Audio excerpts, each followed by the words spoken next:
নমস্কার। গল্পে গল্পে কথার মালিকা চ্যানেলে আমি দেবনীতা আপনাদের সকলকে স্বাগত জানাই। আপনারা শুনছিলেন বিমল মিত্রের লেখা উপন্যাস মিথুন লগ্ন। আজ শোনাতে চলেছি উপন্যাসটির অন্তিম পর্ব। তার আগে আরো একবার জানিয়ে রাখি, আমার চ্যানেলের প্লেলিস্টে আপনারা দেখতে পাবেন অনেক গল্প উপন্যাস রয়েছে। আপনারা আপনাদের পছন্দ মতো গল্প উপন্যাস ওখান থেকে শুনে দেখবেন। এছাড়াও আমার আরেকটি চ্যানেল রয়েছে গল্পে গল্পে কিছুক্ষণ নামে, সেখানে আমি ছোট গল্প দিয়ে থাকি। সেই চ্যানেলটি থেকেও আপনারা গল্প শুনতে পারেন। যদি আমার পাঠ আপনাদের ভালো লাগে তাহলে কাইন্ডলি সাবস্ক্রাইব করবেন এবং অন্যদের সঙ্গে শেয়ার করবেন।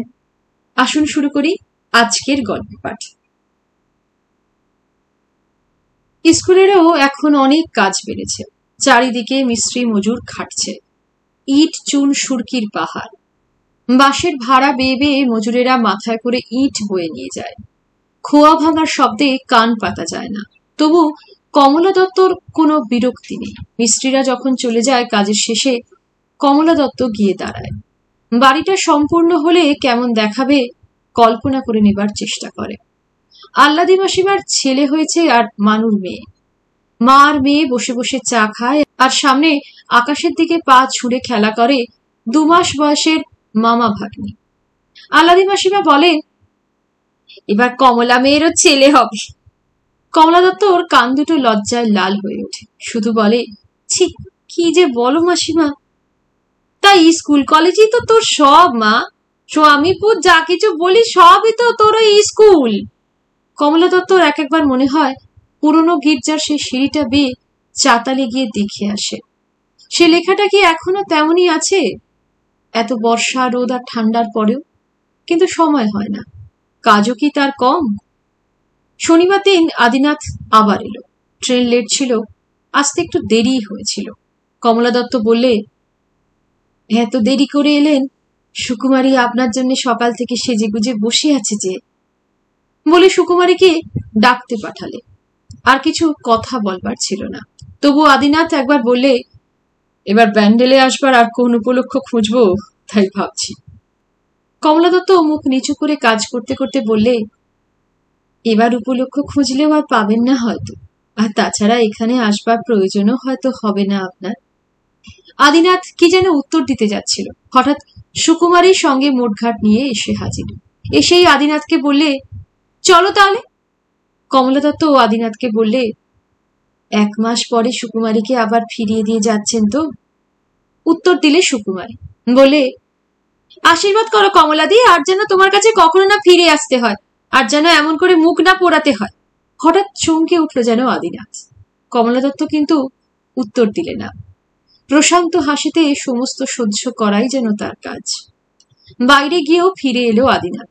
হাত জোর করে বললে, ওর হয়ে আমি আজ আপনার কাছে ক্ষমা চাইছি কমলা দেবী, আপনি কিছু মনে করবেন না যেন। বললাম, তারপর? আদিনাথ বললে, তারপর দুজনে কলকাতায় চলে এলাম, আর তার কয়েকদিন পরেই তাড়াতাড়ি বিয়েটা আমাদের সারতে হলো। এত শিগগির বিয়েটা হয়তো হতো না, কিন্তু কমলা দত্তের জন্যই যে সুকুমারী চূড়ান্ত ঝুঁকি নিয়েছিল তাও জানি, আর আমার এক মুহূর্তের অসাবধানতাতেই যে এইটা ঘটল তাও স্বীকার করি। তা হোক, সমস্ত অঘটনের জন্য তখন আমি প্রস্তুতি ছিলাম। বাড়ি থেকেও আলাদা হয়ে গেলাম একদিন, কিন্তু সে তো অন্য গল্প। কমলা দত্তকে নিয়ে যে গল্প সেইটাই বলি এবার। বিয়েতে নেমন্তন্ন করার প্রসঙ্গ উঠতেই সুকুমারী বললে, কমলাদিকেই প্রথমে নেমন্তন্ন করতে হবে কিন্তু, বুঝেছ? ওকেই আগে চিঠি পাঠাও। নতুন বাসা বাড়িতে ছোট উৎসবের একটা আয়োজনও করতে হয়েছিল। মনীষাদি, মীরাদি, মাধুরীদি, ইলাদি, মায়াদি, শিখাদি সবাই এসেছিল সেদিন। আসেনি শুধু কমলা দত্ত। সুকুমারী জিজ্ঞেস করলে, কমলাদি এলো না কেন? মনীষাদি বললে, কেন, কমলাদির যে অসুখ, শুনিসনি তুই? অসুখ? আমিও অবাক হয়ে গেলাম। কমলা দত্তর অসুখ হয়েছে জানতাম না তো। লৌকিকতা হিসেবে নিজের একজোড়া বালা পাঠিয়ে দিয়েছে কমলা দত্ত, সেই চেনা পুরনো বালাজোড়া। মাঝে মাঝে কোনোদিন ইচ্ছে হলে বাক্স থেকে সে দুটো বার করে পড়ত। কমলাদি না আসাতে সুকুমারীর অর্ধেক আনন্দই যেন নিভে এলো। সুকুমারী জিজ্ঞেস করলে, স্কুলের আর কি খবর মনীষাদি? খবর খবর আর কি, সেই রকমই চলছে। কলেজের বাড়ি তৈরি হচ্ছে, ইট চুন সুরকির পাহাড় চারিদিকে, মিস্ত্রি মজুর খাটছে। কমলা দত্ত চুপচাপ শুয়ে পড়ে থাকে, নিজে উঠতে পারে না তো, তবু শুয়ে শুয়েই বাড়ির কথা জিজ্ঞেস করে। ডাক্তার নার্স আসছে, সেক্রেটারি এসে দেখে যান। 1 মাস ধরে চিকিৎসায় অনেক টাকা খরচ হয়ে গেল সেক্রেটারি। কিন্তু কি করে কমলাদির অসুখ হলো এমন? সে কথাও বললে ওরা। একদিন স্কুলের ছুটির পর গাড়ি করে বেরিয়েছিল কমলা দত্ত। এমন প্রায় তো যেত। সন্ধে হয়ে গেল তবু ফিরে আসে না কমলাদি। রাত্রির হলো তবু আসে না। ভেবে ভেবে অস্থির সবাই। সেক্রেটারি বাড়িতে কমলাদি যায় বটে মাঝে মাঝে, একদিন ওখান থেকেই চাটা খেয়ে আসে, তারপর হয়তো গল্প করে আল্লাদি মাসিমার সঙ্গে। তারপর একদিন কাজ থাকলে ফিরতে 7টা 7:30টাও বেজে যায়, কোনো ঠিক নেই। মনীষাদি বলে, সেক্রেটারি বাড়িতে খবর পাঠাবো ভাই, বড় যে ভয় হচ্ছে। কালোর মা রাত্রির 8টা নাগাদ দৌড়তে দৌড়তে এলো, বলে, বদিদিমণি অজ্ঞান হয়ে গেছে গো দিদিমণি, শুনেছ? কোথায়? সেক্রেটারি বাড়িতে। কি হয়েছিল? কি হয়েছিল কেউই জানে, সেক্রেটারিও না, কালোর মা না। আল্লাদি মাসিমার কাছেও খবরটা গেল। শুনে তার হাত পা বুকের মধ্যে সেধি এলো যেন। বললেন, হ্যাঁ গা, জল জানত মেয়েটা এমন পড়ে গেল, কেউ দেখতেও পেলে না গা। মুখে একটু জল পর্যন্ত দেয়নি কেউ। ঝড় নেই, জল নেই, পেঁচল নেই, মিচি মিচি এমন পড়লই বা কেন জোয়ান মেয়েটা? মানু বলে, তাহলে কমলাদি গির্জার ধারেই বা গিয়েছিল কি করতে মা? ও যে গোরস্থান। মেজ দিদিমা ডালে কাঠি দিতে দিতে বলে, আমার যেমন কুলাচার হয়নি, কমলা মেয়েরও হয় না। কুলাচার না হলে কি সিদ্ধি হয় মা? আমি যেমন পরের আঁতুর তুলছি, ও তেমনি স্কুল নিয়ে গেল। সেক্রেটারি ঘরে তখন গির্জার বুড়ো পাদ্রী সাহেবও দাঁড়িয়েছিল, ঘোড়ার গাড়ির গাড়োয়ানও দাঁড়িয়েছিল একপাশে। সেক্রেটারি জিজ্ঞেস করলেন, তারপর কেন এমন হলো? গাড়োয়ান বলে, দিদিমণি গাড়িতে চড়ে গির্জের বাগানে বেড়াতে গিয়েছিলেন, 1 ঘন্টা ধরে আসছেন না দেখে আমি বাইরে গাড়ি রেখে সাহেবকে গিয়ে তখন খবর দিলাম হুজুর। শেষটা পাদ্রী সাহেবই বুঝিয়ে দিলেন। বলে, কোথাও পেলুম না খুঁজে খুঁজে, শেষে গার্ডেন পেরিয়ে সিঁড়ি দিয়ে উঠে ওপরে গিয়েই দেখি ল্যান্ডিং গ্রাউন্ডের ওপর আনকনসাস হয়ে পড়ে আছে এক লেডি। দেখেই চিনতে পারলাম আমাদের হেডমিস্ট্রেস মিস ডাট। সেক্রেটারি অবাক হয়ে গেলেন। ওখানেই বা উঠতে গেল কেন কমলা? ওখানে ওর কিসের কাজ? কিন্তু কে আর তখন সে কথার উত্তর দেবে? তারপর 3 দিন তেমনি অজ্ঞান অচৈতন্য হয়ে পড়ে রইল কমলা দত্ত। সেক্রেটারির ছেলেমেয়েরা দিন রাত ধরে সেবা করে। ভানু মানু পানুর বরেরাও এলো। কমলা দত্তর বিছানার পাশে এসে দাঁড়িয়ে দুদণ্ড দেখে গেল তারা। ভানুর বর বললে, সত্যি কমলাদি স্কুলের জন্য ভেবে ভেবেই প্রাণটা দিলেন। মানুর বর বললে, বাড়িতে চোখের সামনে এমন একজন উদাহরণ থাকতেও তোমরা কেউ লেখাপড়া শিখলে না, আশ্চর্য। মানু বলে, বাবা কি আমাদের পড়িয়েছে কখনো যে লেখাপড়া করব আমরা? বর বলে, যার হবে তাকেই বাবা পড়িয়েছে, তাই কমলাদির জন্যই টাকা খরচ করেছেন। মানু বলে, আমরাও কি পড়তাম না নাকি? বাবা যে আমাদের 7 তাড়াতাড়ি বিয়ে দিয়ে দিলেন, আর বিয়ে হতে না হতেই আমরা সব আতুর ঘরে গিয়ে ঢুকলো। পানুদি বললে, বাবা যে আমাদের চেয়ে কমলাদিকে বেশি ভালোবাসেন। আল্লাদি মাসিমা বললেন, তুই আর বকিস নিল, তোর বিয়েতে কত খরচ হয়েছিল মনে নেই? শুধু দান সামগ্রী তো 13,000 টাকা। কোন মেয়েকে কমটা দিয়েছি শুনি? কোন জামাই বলতে পারে তাকে কম দিয়েছি? ওর স্কুলটাই কেবল তোদের চোখে পড়লো। তারপর কমলার কানের কাছে মুখ এনে আল্লাদি মাসিমা বললেন, এখন কেমন আছিস রে কমলা মেয়ে? বলে আর বেশিক্ষণ দাঁড়াতে পারলেন না, কিন্তু বললেন, যাই আবার একটু গড়িয়ে নিগে যাই। খেয়ে উঠে আর 1 মিনিট দাঁড়াতে পারিনে মা, কি গত যে হয়েছে। 3 দিন পরে একটু জ্ঞান হলো যেন। তারপর ভালো করে চারদিকে চেয়ে দেখলে কমলা দত্ত। বিকেলবেলা কমলা দত্ত বললে, আমি স্কুলে যাব মাসিমা। আল্লাদি মাসিমা গালে হাত দিলেন। এই স্কুলের আর এখন নাম করো না মা, গায়ে একটু বল হোক আগে, তারপর যে। কমলা দত্ত মুখে কিছু বললে না, কিন্তু স্কুলে তখনও তার অনেক কাজ পড়ে আছে। আস্তে আস্তে সমস্ত ঘটনাটা তার মনে পড়তে লাগলো। সেক্রেটারির ছোট ছেলে পরে একদিন বলছিল, সেদিন কি ভিড় কমলাদি গির্জার ধারে, ব্যান্ডেলে সব লোক গিয়ে হাজির ওখানে। সবাই জিজ্ঞেস করে, কি হয়েছে গো এখানে? আমি যখন খবর পেয়ে গেলাম তখন ভেতরে ঢুকতে পারি না, এত ভিড়। স্কুলে আসবার দিন আল্লাদি মাসিমা বলেছিলেন, এখন আর বেশি কাজ করো না মা, দিন কতক জিরিও, নইলে কোনোদিন আবার কোথায় মাথা ঘুরে পড়ে থাকবে, কেউ দেখতেই পাবে না, তাহলেই চিত্তির। তারপর আবার যেমন চলতো স্কুল তেমনই চলতে লাগলো। কলেজ হলো, নতুন বাড়ি হলো, সেক্রেটারি আরো টাকা ঢাললেন, স্কুলের নাম আরো বাড়ল, নতুন নতুন টিচার এলো। সুকুমারী চলে গিয়েছে বটে, কিন্তু তার জায়গায় এলো বাসন্তী।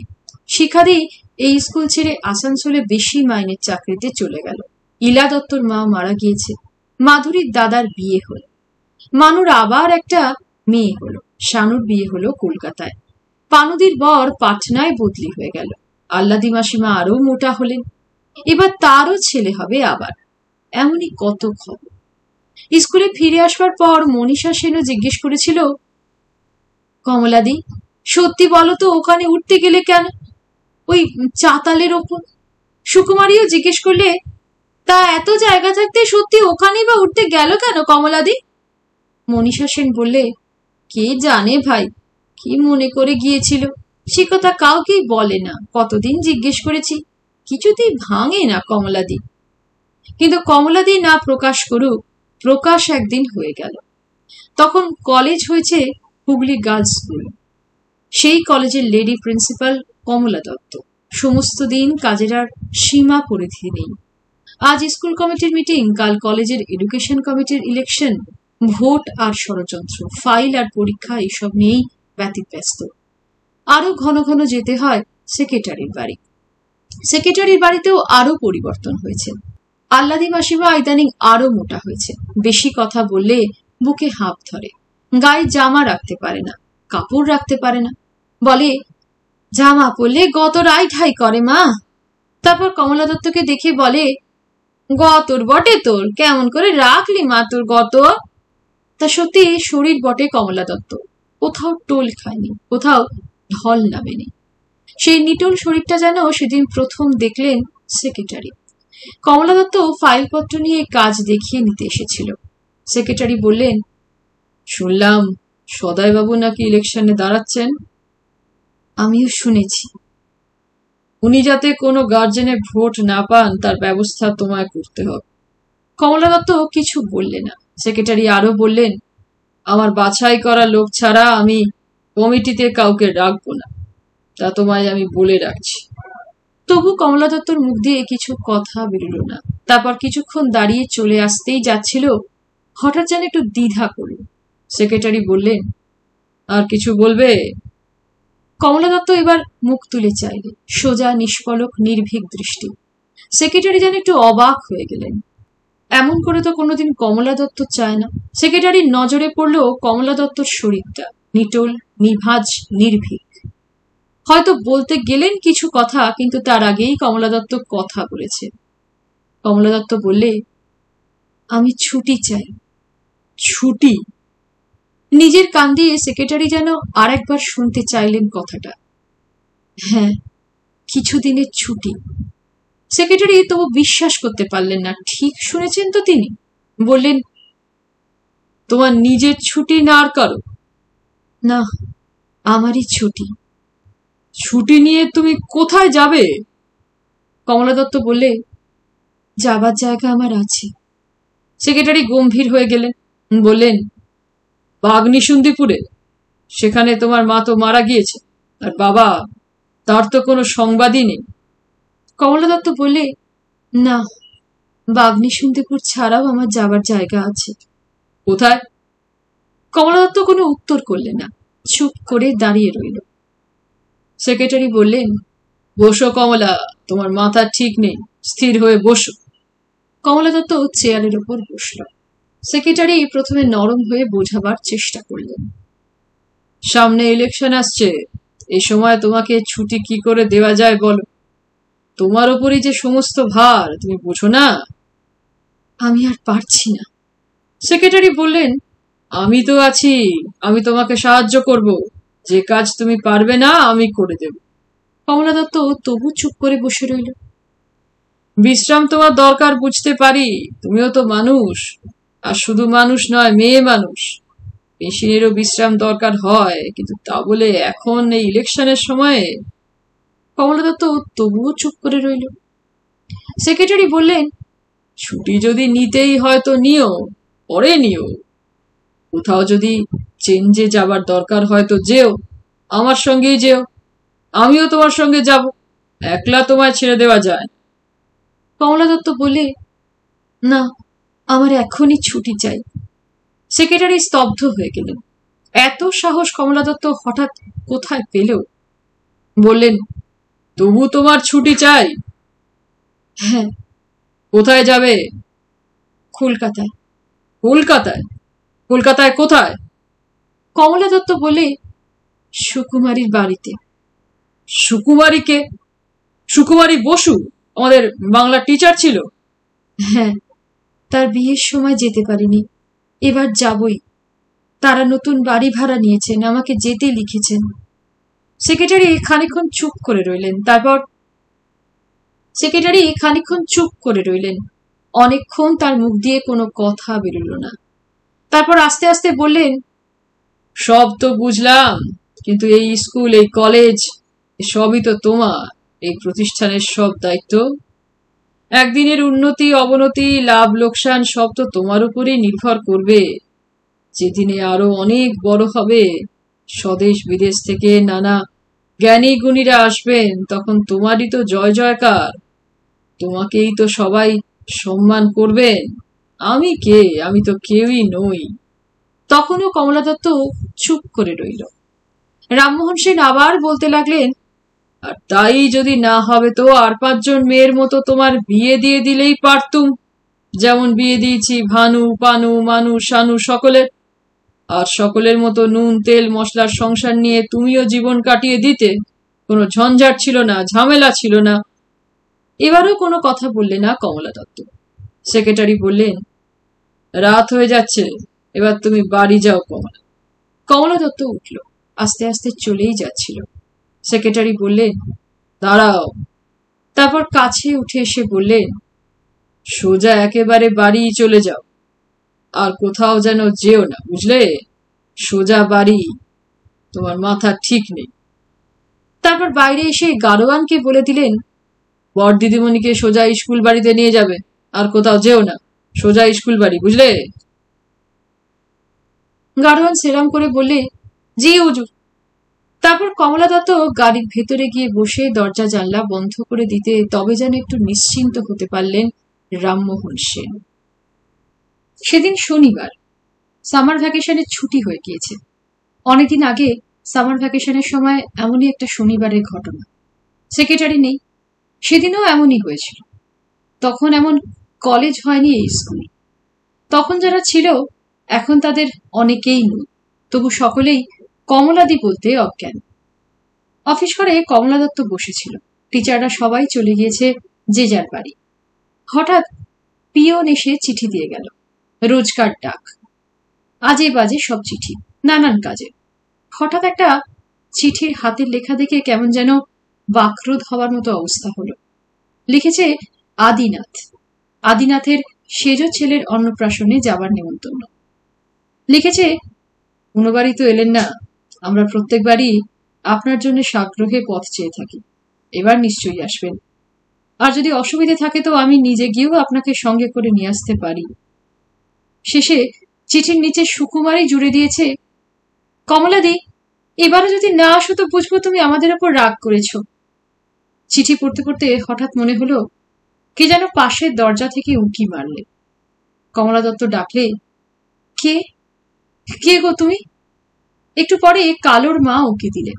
বললে, আমি বদ্দিদিমণি, আমি। তা উঁকি মেরে কি দেখছিস? উঁকি মেরে কি দেখবার আছে? আমি কি বাঘ না ভালুক খেয়ে ফেলবো? কালোর মা থতমত খেয়ে গেল। বলে, আমি কিছু তো দেখিনি দিদিমণি। দেখিনি মানে?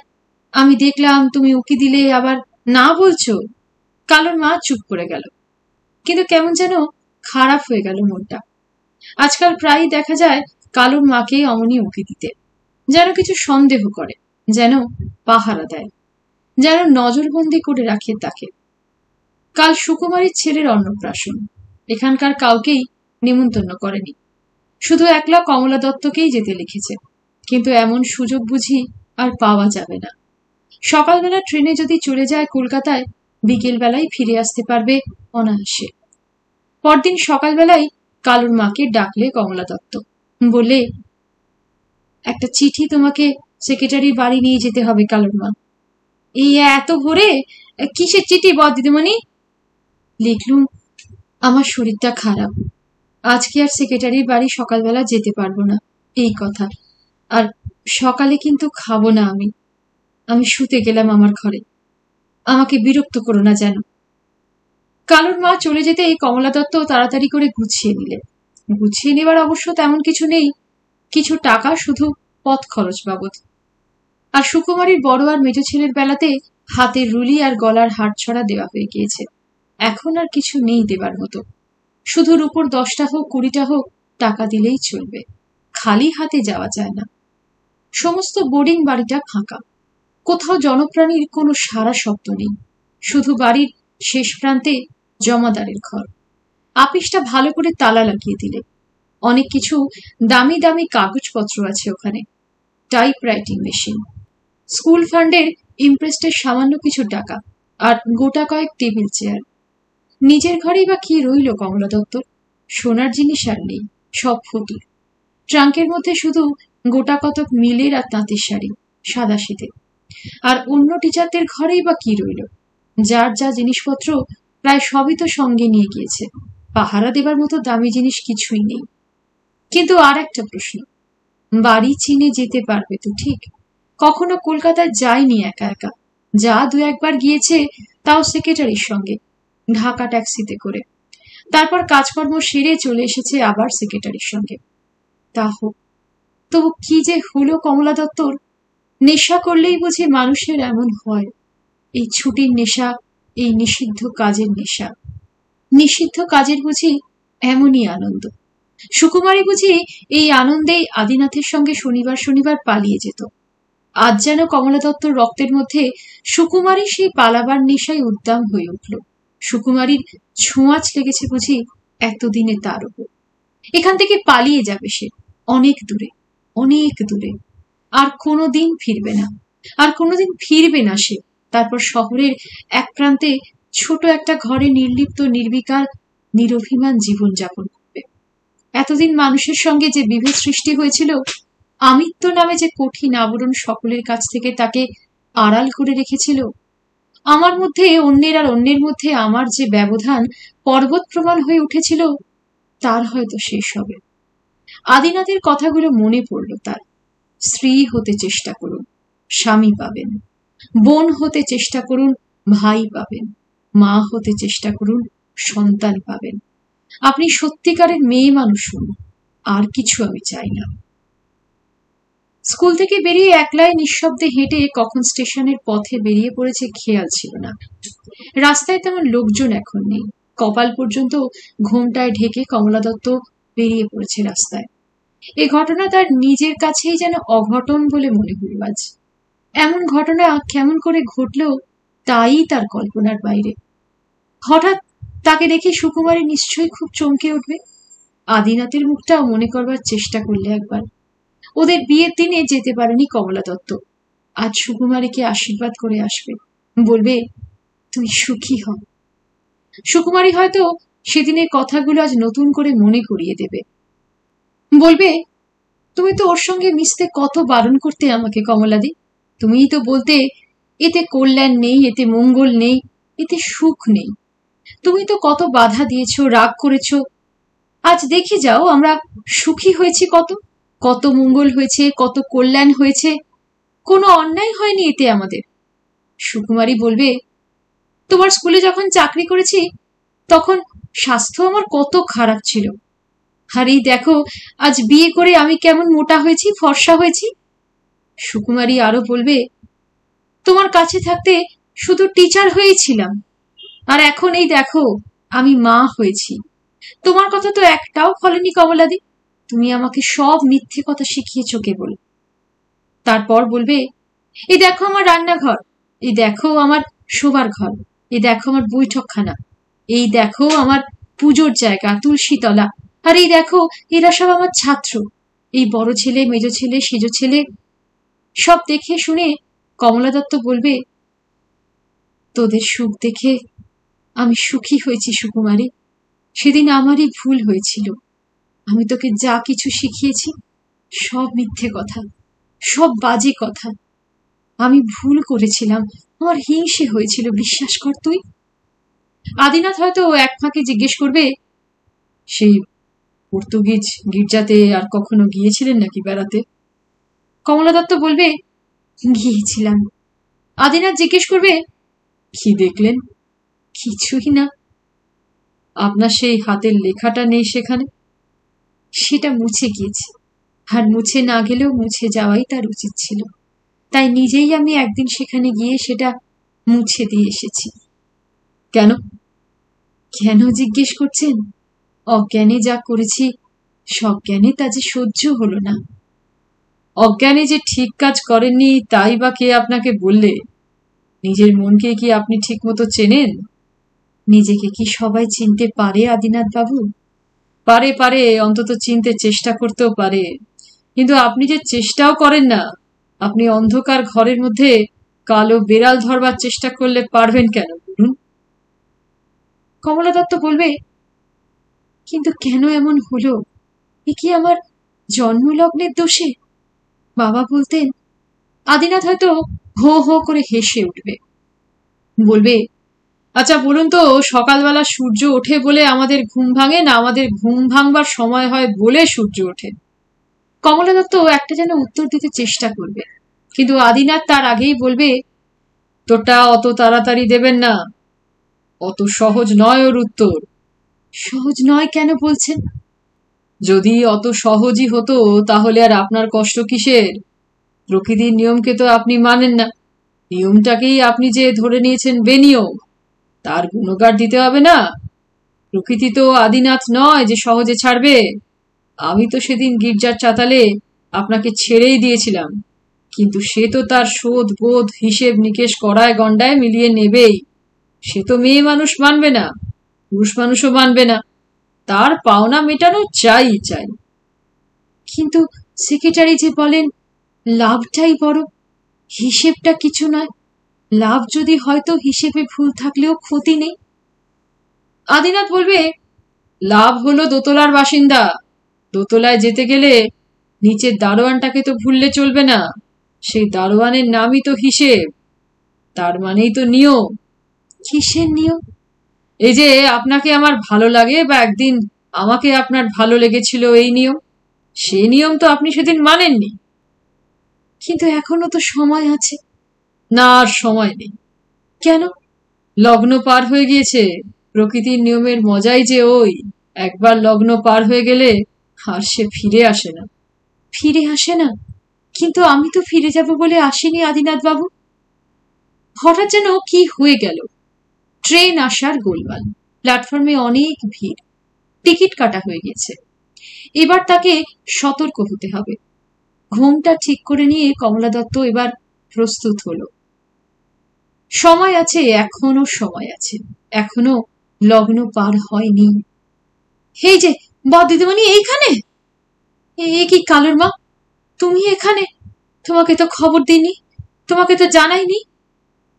কিন্তু হঠাৎ সামনে এগিয়ে এলেন সেক্রেটারি। আপনি? সেক্রেটারি বললেন, ইউনিভার্সিটির একটা চিঠি পেলাম জরুরি। এই দেখো, তাই তোমার সঙ্গে একটা পরামর্শ ছিল। বলুন। 1 মিনিটে তো সব বলা হবে না, আর স্টেশনের প্ল্যাটফর্মেও হয় না সেসব কথা। অনেক কাজও ছিল। কমলা দত্ত বললে, তাহলে স্কুলেই চলুন, নয়তো আপনার কাছারি ঘরে। রামমোহন সেন বললেন, ইলেকশন সম্বন্ধে তোমার সঙ্গে কথা ছিল অনেক। সদয়বাবু নমিনেশন পেপার আমি ক্যান্সেল করবার ব্যবস্থা করেছি। তারপর একটু থেমে বললেন, আমাদের সেই চিঠির উত্তরে এতদিন পরে ইউনিভার্সিটি কি বলেছে জানো? কালুর মা ততক্ষণে গাড়ি ডেকে এনেছে। কথা বলতে বলতে কমলা দত্তকে গাড়িতে তুলে নিলেন সেক্রেটারি। আর ওদিকে কলকাতার ট্রেনটা তখন জুবিলি ব্রিজের ওপর দিয়ে গুম গুম শব্দ করে ছুটে চলেছে। গাড়িতে আগে উঠল কমলা দত্ত। তারপর কালুর মাকে ভেতরে যেতে ইঙ্গিত করলেন রামমোহন সেন। তারপর নিজে উঠলেন। উঠে দরজা জানলা ভালো করে বন্ধ করে দিলেন। গাড়ি চলতে শুরু করেছে, কিন্তু গাড়ির চাকার শব্দ ছাপিয়ে তখনও ট্রেনের শব্দ কানে আসছে। কলকাতার ট্রেনটা তখনও হু হু করে কলকাতার দিকে ছুটে চলেছে। সেক্রেটারি বললেন, তুমি বোধহয় শোনোনি, কমিটি তোমার মাইনে আরো 50 টাকা বাড়িয়ে দিয়েছে। কমলা দত্ত শুধু চেয়ে রইল মুখের দিকে, কিছু উত্তর দিলে না। আমরা সবাই ঠিক করেছি, তোমার যা কাজ তাতে তোমাকে বড় কম মাইনে দেওয়া হয়। কমলা দত্ত তবু ফ্যাল ফ্যাল করে চেয়ে রইল সেক্রেটারির মুখের দিকে। ভাবছি তোমাদের হোস্টেলের বাড়িটা বড় ছোট, পাশে আর একটা বড় বাড়ি করতে হবে। আজকাল স্টাফ বাড়ছে আর ছাত্রী সংখ্যাও বাড়ছে। কমিটির সামনের মিটিং এ কথাটা তুলবো আমি। কমলা দত্ত হঠাৎ কথা বলে উঠল, বলে, একটু জল আছে এখানে? জল? শুধু কালোর মাই নয়, সেক্রেটারি অবাক হয়ে গেলেন। বললেন, জল? জল তেষ্টা পেয়েছে, জল খাবে? কমলা দত্ত বললে, না। তবে? একটু জল দিন না। আর কেবল কমলা দত্তর মনে হতে লাগলো ট্রেনটা তার মাথার উপর দিয়ে যেন গড়গড় করে গড়িয়ে যাচ্ছে। এক একটা চাকা গড়িয়ে যায় আর তার মাথাটা এক মুহূর্তে গড়িয়ে ধুলো হয়ে যায়। প্রতি মুহূর্তে তার মৃত্যু হচ্ছে, পলে পলে তার অপমৃত্যু। এর থেকে তার আর মুক্তি নেই। আবার জিজ্ঞেস করলেন সেক্রেটারি, জল কি হবে? কিন্তু কমলা দত্তর মনে হতে লাগলো একটা ঘোড়ার গাড়ি। রাঙা জ্যাঠাইমা, বড় সুখ ওদের। তেল নুন মশলার সংসার তোমার জন্য নয়, আমরা সেবা করতে এসেছি। দেখ মা, কি সুখে আছি দেখ, সকাল থেকে এক বাটি চাও কেউ দিলে না। ওকে বলে ভার্জিন মেরি। গুরুমা সাজবি বই কি, সাজবি বই কি মা?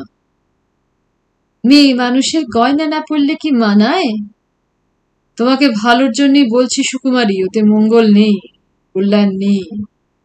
ওর মিথুন লগ্নে জন্ম, কপালে সুখ নেই, ওর শনি যুক্ত রয়েছে যে। আমি কি করব? সারাদিন কি গল্প তোরা করিস রে? কি এত তোদের গল্প? না, আপনি বুঝিয়ে বলুন। যদি কখনো আপনি স্ত্রী হন, মা হন, বোন হন, মেয়ে মানুষ হন, আপনার জন্য এই স্কুল কলেজ ডিগ্রি আর ওই পানু মানু ভানু, ওদের জন্য বর, ওদের জন্য ছেলে মেয়ে, ওদের জন্য কুলাচার, বড় কষ্ট হয়। ওই হলেন সিস্টার নিবেদিতা নাইটেঙ্গেল, আর ওই কমলা দত্ত, ওই যে। সেক্রেটারি দেখলেন কমলা দত্ত যেন বিড়বিড় করে কি সব বকছে আপন মনে। আবার জিজ্ঞেস করলেন, জল কি হবে কমলা? গাড়ির চাকায় ধাক্কা লেগে সমস্ত মাথাটা তখন রক্তে ভেসে গিয়েছিল, হাত ময় রক্ত। কি কাণ্ড! লোকে কি বলবে? সেক্রেটারি বললেন, জল কি হবে তোমার কমলা? কমলা দত্ত বললে, জল না হলে পরিষ্কার হবে কি করে? কমলা দত্ত তখনও ভাবছে, আত্মোৎসর্গ বানান করো তো। বেশ বেশ। কমলা দত্ত আমাকে দুরন্ত শান্তি দিয়েছিল। মনে করার মতো ঘটনা আপনার জীবনে কি কিছুই ঘটেনি? মাঝরাত্রিরে ঘুম ভেঙে গেলে কি করেন? আপনি খাঁচার পাখি, আবার বনের পাখি হন না। ও লেখাটা থাক।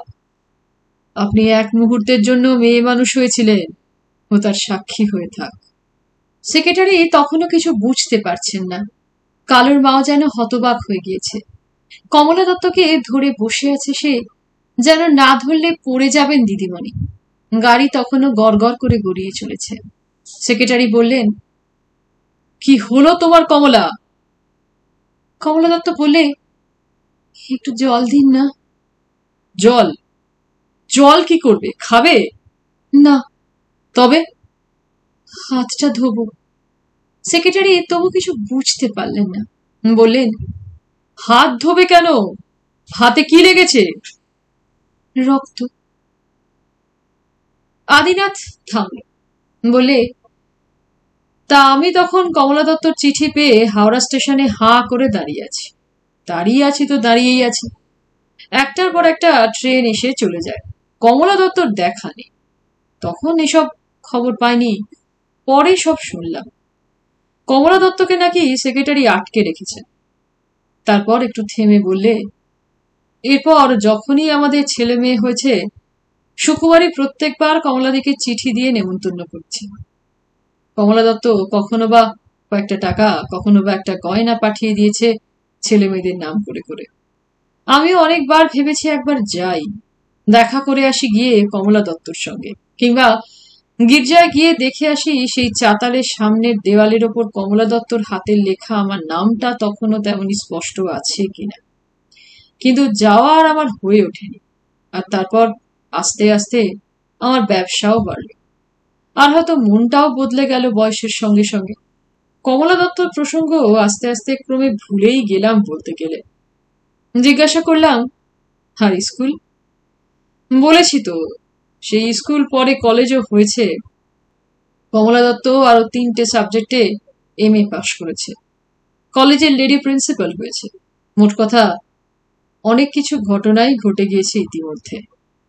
তারপর তারপর আর অনেকদিন কোনো খবর জানতাম না। কত বছর তো আসামের জঙ্গলে জঙ্গলেই কেটে গেল, ব্যবসা নিয়েই মেতেছিলাম। যৌবনের সেই চোখ দুটোই একদিন বদলে গেল। তার উপর চশমা নিয়ে এখন তো রীতিমতো বুড়োই হয়ে গেলাম বলতে পারো। মেয়ের বিয়ে দেওয়ার সময় হইল ভাই, শুধু মাঝখানে এক ভদ্রলোকের সঙ্গে কাছাড়ে যেতে যেতে একবার ট্রেনে একটুখানি আলাপ হয়েছিল। কথা প্রসঙ্গে শুনলাম তিনি নাকি হুগলির লোক। তাকে জিজ্ঞেস করেছিলাম, হুগলি স্কুলের হেডমিস্ট্রেস কমলা দত্তকে চেনেন? তিনি চিনতে পারেননি। তারপর জিজ্ঞেস করেছিলাম, রামমোহন সেন, তাকে চেনেন? রামমোহন সেনকে চিনলেন তিনি। ওদিকে তার খুব নাম ডাক। বললেন, তিনি তো মস্ত দাতা লোক মশাই, খবরের কাগজেও তার নাম তো মাঝে মাঝে বেরোয়। কমলা দত্ত সম্বন্ধে বলতে গেলে সেই আমার শেষ খবর শোনা। কিন্তু তারপর বছর 2 আগে কমলা দত্তর কাছ থেকে হঠাৎ একটা চিঠি পাই। আমি তখন ডুয়ার্সে। চিঠিখানা আমার আপিসের ঠিকানায় লেখা। 10টা ঠিকানায় ঘুরে ঘুরে আমার কাছে সে চিঠি আসতে প্রায় 1 মাস সময় লেগেছিল। কমলা দত্ত সে চিঠিতে একটা সবিনয় অনুরোধ জানিয়েছিল আমাকে। আমার একটা ছেলেকে দত্তক হিসেবে গ্রহণ করতে চায় সে। কমলা দত্ত লিখেছিল, জীবনে অনেক স্বপ্ন, অনেক কল্পনা ছিল। সব স্বপ্ন কখনো কারো সফল হয় না। তবু বলতে পারি আমার স্বাদ কিছুটা পূর্ণ হয়েছে। আজ আপনার কাছে আমার একটি বিশেষ অনুরোধ আদিনাথ বাবু। আমার এই বয়সে একটি অবলম্বন স্বরূপ আপনার একটা ছেলেকে আমি লালন পালন করতে চাই দত্তক হিসেবে। আমার নিজের আদর্শ মতো তাকে আমি মানুষ করব, ইত্যাদি ইত্যাদি। উত্তরে আমি লিখেছিলাম, আমি শিগগিরই কলকাতায় যাচ্ছি, গিয়ে তার ব্যবস্থা করব। কিন্তু কলকাতায় এই বছর 2 মধ্যে আর আসা হয়নি। নানা কাজে একেবারে জড়িয়ে পড়েছিলাম। তারপর একটু থেমে আদিনাথ বললে, তা এতদিন এসেছি কলকাতায়, অথচ সে কথা আমার মনেই ছিল না। আজ গল্প করতে করতে হঠাৎ আবার সব মনে পড়ে গেল। তা আজ ভাবছি দুপুরে ট্রেনে একবার যাব কমলা দত্তর সঙ্গে দেখা করতে ব্যান্ডেলে। তারপর কি জানি কি ভেবে বললে, যাবি তুই আমার সঙ্গে? চল না, কমলা দত্তকে দেখে আসবি। কি জানি, কমলা দত্তর গল্প শুনবার পর আমারও কেমন যেন তাকে একবার দেখতে ইচ্ছে হলো। আজকের কমলা দত্তকে দেখে যদি সেদিনের কমলা দত্তর কিছুমাত্র আভাসও পাই। বললাম, যাব। এতদিন পরে কমলা দত্তর গল্প লিখতে বসে আজ বারে বারে যেন অন্যমনস্ক হয়ে যাচ্ছি। এই গল্প আগে অনেকবার চেষ্টা করেও লিখতে পারিনি। 2-1 লাইন লেখবার পরেই থামতে হয়েছে। লেখা লাইনগুলোও কেটে ফেলেছি। তারপর ক্রমে একদিন কমলা দত্তর প্রসঙ্গটা ভুলেই গিয়েছিলাম বলতে গেলে। কিন্তু হঠাৎ আবার সেদিন মনে পড়ে গেল। মনে পড়ার একটা কারণও ঘটল। গল্প লিখতে লিখতে আজ কেবল সেই কথাটাই বারবার ভাবছি। ঘটনাচক্রে কলকাতার এক বালিকা বিদ্যালয়ের প্রাইজ ডিস্ট্রিবিউশনের সভায় গিয়ে হাজির হয়েছিলাম সেদিন। হঠাৎ সামনে নজরে পড়তেই দেখি সভাপতির আসনে বসে আছেন রামমোহন সেন। পাশের ভদ্রলোকটিও বললেন, ওরই নাম রামমোহন সেন। আদিনাথের সেই ধীরোদাত্ত নায়ক তীক্ষ্ণ দৃষ্টি দিয়ে অনেকক্ষণ দেখতে লাগলো। কি প্রশান্ত শ্রী! বয়স হয়েছে বটে, কিন্তু স্বাস্থ্যটি অটুট রেখেছেন। মাথায় কাঁচা পাকা চুল পরিপাটি করে সাজানো, কাঁধের চাদরটি নিখুঁতভাবে পাট করা, যেন ধুতি পাঞ্জাবি, আর তার আশেপাশে সামনে পেছনে অসংখ্য মহিলার ভিড়। সঙ্গে সঙ্গে আবার পুরনো কথা সব মনে পড়তে লাগলো। মনে পড়ল আদিনাথের কথা, সুকুমারীর কথা। আদিনাথ ব্যবসা করে এখন আরো ধনী হয়েছে, বাড়ি করেছে, গাড়ি করেছে। সুকুমারী সুগৃহিণী হয়েছে। একদিন বাড়ি থেকে আলাদা হয়ে গিয়েছিল আদিনাথ, এখন আবার সংসারে তাদের মিল হয়েছে। রামমোহন সেন মশাই তখন গম্ভীর ভাষায় তার বক্তৃতা দিয়ে চলেছেন। বলছেন, পাড়ায় পাড়ায় আমাদের এমনই প্রতিষ্ঠান গড়ে তুলতে হবে, গ্রামে গ্রামে এমনই আশ্রম প্রতিষ্ঠা করতে হবে। এখানে আমরা সবাই সেবা করতে এসেছি, ছাত্রীদের সেবা মনুষ্যত্ব লাভের দুঃসাধ্য সাধনা। এই মানুষের সংসারে আমরা অক্ষয় সম্পদের অধিকার লাভ করে জন্মগ্রহণ করেছি। বিধাতার এত বড় দানকে, এত বড় আয়োজনকে আমরা আমাদের ব্যর্থতা দিয়ে কখনো উপহাস করব না। মানুষের যোগ্য আয়োজনকে দূরে টেনে ফেলে নুন তেল মশলার সংসারে স্নিগ্ধ বিশ্রামের মধ্যে ঘুমোবার চেষ্টা করব না। আমার মনে পড়ল অনেকদিন আগের একটা কথা। দুপুরের ট্রেন ধরে সেদিনই দুজনে ব্যান্ডেলে রওনা হয়েছিলাম। গিয়ে বিয়োগান্ত দৃশ্যই দেখব এই আশঙ্কায় করেছিলাম অবশ্য, কিন্তু তা যে এমন হবে ভেবেছিলাম যদি কোনোদিন কমলা দত্তকে নিয়ে গল্প লিখি তো সেদিন সে গল্পতে এই কথাটাই বলবো যে আমাদের অন্তর প্রকৃতির মধ্যে একটি চিরন্তন নারী রয়েছে, পুরুষ ও নারী দুজনের অন্তরের মধ্যেই রয়েছে। সে বলছে, আমি জ্ঞান মানি না, পরমার্থ মানি না, খ্যাতি মানি না, প্রতিপত্তি মানি না। বিশ্ব চরাচরের সমস্ত কিছু সঞ্চয়কে পরিত্যাগ করে আমি যা চাই তা হলো পরমামৃত। সে বলছে, খ্যাতি প্রতিপত্তি যথেষ্ট পেয়েছি, ওতে কেবল দূরত্বই সৃষ্টি করে। অর্থ সম্পদও চাই না, কারণ ওতে কেবল বিচ্ছিন্নতাই আনে। আমি শুধু চাই প্রেম, কারণ জ্ঞান সে তো কেবল বিচারই করে, কিন্তু প্রেম যে জোড়া লাগায়। যাজ্ঞবল্কের কাছে মৈত্রেয়ী তো ধন সম্পত্তি চাননি, চেয়েছিলেন প্রেমেরই সেই পরম মন্ত্র। কিন্তু এ প্রেমের এক কণাও যে পেলে না, যার জীবনে প্রেমের পরম লগ্ন এলো না, যাকে জোর করে পরমামৃত থেকে বঞ্চিত করে রাখা হলো, তার নামই তো কমলা দত্ত। এই কথাটাই নানাভাবে গল্পের মধ্যে প্রকাশ করব ভেবেছিলাম, কিন্তু গিয়ে চোখের সামনে যা দেখেছিলাম তারপর আর গল্প লেখার কোনো প্রশ্নই ওঠে না। ব্যান্ডেল স্টেশনের পাশে সেই অশ্বত্থ গাছটা সেদিনও তেমনই দাঁড়িয়েছিল, কিন্তু স্কুলের নাম করাতে গারোয়ানরা বললে, স্কুল তো কবে উঠে গিয়েছে হুজুর। তবু গেলাম, কিন্তু স্কুলের সামনে গিয়ে ভেতরে কি আশেপাশে কোথাও জনপ্রাণী কোনো সারা শব্দও পাওয়া গেল না। আদিনাথ বললে, চল সেক্রেটারি বাড়ির দিকে যাই, যেখানে গেলে হয়তো কমলা দত্তর কিছু খোঁজ খবর পাওয়া যেতে পারে। সেক্রেটারির ছোট ছেলে বেরিয়ে এলেন, শিশুমোহন সেন। বললেন, কমলাদি, কমলা দত্ত, তার সঙ্গে দেখা করবেন আপনারা। তারপর কি যেন ভেবে নিয়ে বললেন, আপনারা কোথা থেকে আসছেন? তারপর আমাদের কথা শুনে বললেন, আচ্ছা আসুন আপনারা আমার সঙ্গে। স্কুলের সামনে নিয়ে এসে সামনের সদর দরজার তালা খুলে ভদ্রলোক আমাদের ভেতরে নিয়ে গেলেন। ফাঁকা বাড়ি, ভেতরে আবর্জনা গাছপালা জন্মেছে, কোথাও জনমানবের কোনো সারা শব্দও নেই। তারপর ভেতরে ঢুকে আর একটা ঘরের দরজা খুললেন, বললেন, ওই যে ওই দেখুন। ভালো করে চেয়ে দেখলাম, মনে হলো জানলা দরজা বন্ধ, ঘরের ভেতরে আবছায়ার মধ্যে টেবিলের সামনে একটা মূর্তি যেন নিশ্চল হয়ে বসে আছে।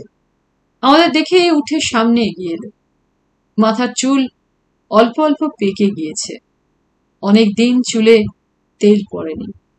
আদিনাথ চুপি চুপি কানে কানে বললে, কমলা দত্ত। কমলা দত্ত ততক্ষণে আমাদের দেখে এগিয়ে এসেছে। খানিকক্ষণ আমাদের মুখের কাছে মুখ এনে কি যেন দেখলো ভালো করে, তারপর বললে, আপনারা কলকাতা থেকে এসেছেন? আদিনাথ বললে, হ্যাঁ। আমাদের কলেজ দেখতে এসেছেন তো? ভালোই হয়েছে, আপনাদের জন্যই আমি বসেছিলাম। তা আসুন, আসুন আমার সঙ্গে। তারপর আমাদের সঙ্গে নিয়ে গিয়ে বাইরে উঠোনে দাঁড়ালো। উঠোনেও কেউ নেই। ইট চুন সুরকির স্তূপ পড়ে আছে আশেপাশে। কয়েকটা আগাছা জন্মে জায়গাটাকে একেবারে ভয়াবহ করে তুলেছে। কমলা দত্তর দিকে আর চোখে চেয়ে দেখলাম।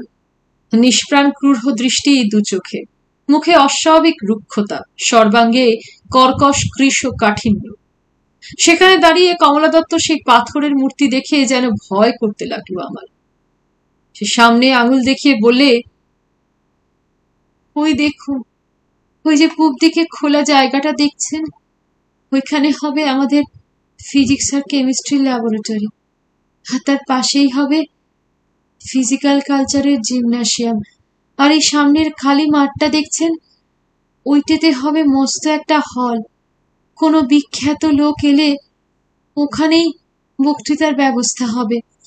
আর এখন এটা এমনি কলেজ রয়েছে বটে, কিন্তু একদিন ইউনিভার্সিটি করার ইচ্ছে আছে আমাদের সেক্রেটারির। আমাদের সেক্রেটারির সঙ্গে দেখা করেছেন আপনারা? বলেই খানিক্ষণ যেন কি বিড়বিড় করতে লাগলো নিজের মনে। তারপরে বললে, ফুলাচার না হলে সিদ্ধি হয় নাকি না? অসম্ভব সব প্রলাপ। ভয় করতে লাগলো। বাইরে বেরিয়ে এসে সেক্রেটারির ছোট ছেলে বললেন, অনেক ডাক্তার কবিরাজ দেখানো হয়েছে, চিকিৎসার জন্য বাইরেও পাঠানো হয়েছে কতবার, কিন্তু সব জায়গা থেকেই কমলাদিকে ফেরত দিয়েছে। বলে বড় নাকি উৎপাত করে সেখানে। এখন তাই স্কুলেই ওকে রাখা হয়েছে, আর কালোর মাকেও রাখা হয়েছে দেখাশোনা করবার জন্য। এখানে স্কুলের মধ্যে থাকলেই যেন তবু একটু শান্ত থাকে কমলাদি। তাছাড়া আদিনাথ এত সব খবর কিছুই জানতো না। জিজ্ঞেস করলে, আপনার বাবা কোথায়? স্কুলের সেক্রেটারি। ভদ্রলোক বললেন, বাবা আজকে একটা কাজে কলকাতায় গিয়েছিল।